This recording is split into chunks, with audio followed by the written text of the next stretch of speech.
大家好，我是田园。今天给大家分享一个家常油酥饼的做法。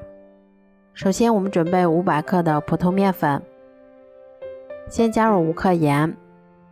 然后用筷子把它们充分搅拌均匀。接着我们先少量多次的加入160毫升的开水，然后用筷子把它们再次充分搅拌均匀。再少量多次的加入大约160毫升的凉水，然后用筷子先把它们搅拌成这种面絮状，再下手把它们揉成像这样偏软一些的光滑面团。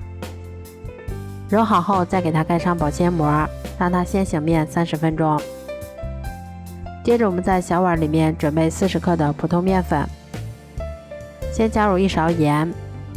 再加入1勺五香粉，最后我们再淋入50克热油，激发出它们的香味儿。然后用筷子再把它们充分搅拌均匀，这样我们的油酥就做好啦。面团醒好后，我们先把它搓成长条，再用刀把它切成大小均匀的小剂子。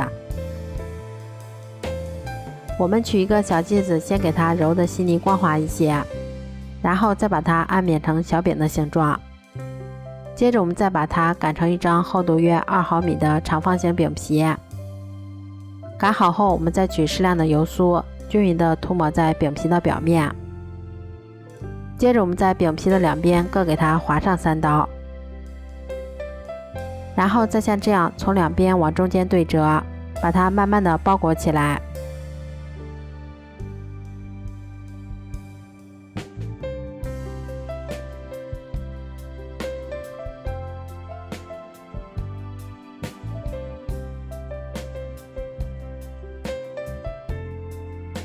全部包好后，我们把4个角往里面收一下，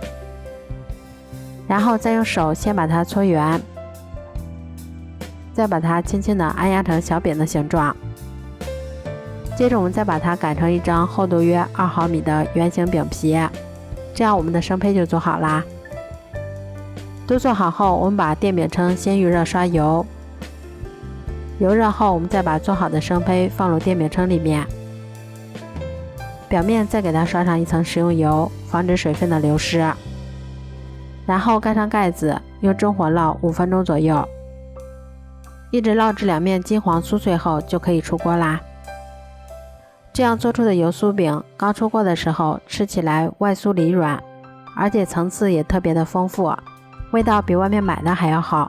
如果喜欢的话就试试吧，喜欢我的视频就关注我吧，谢谢您的支持。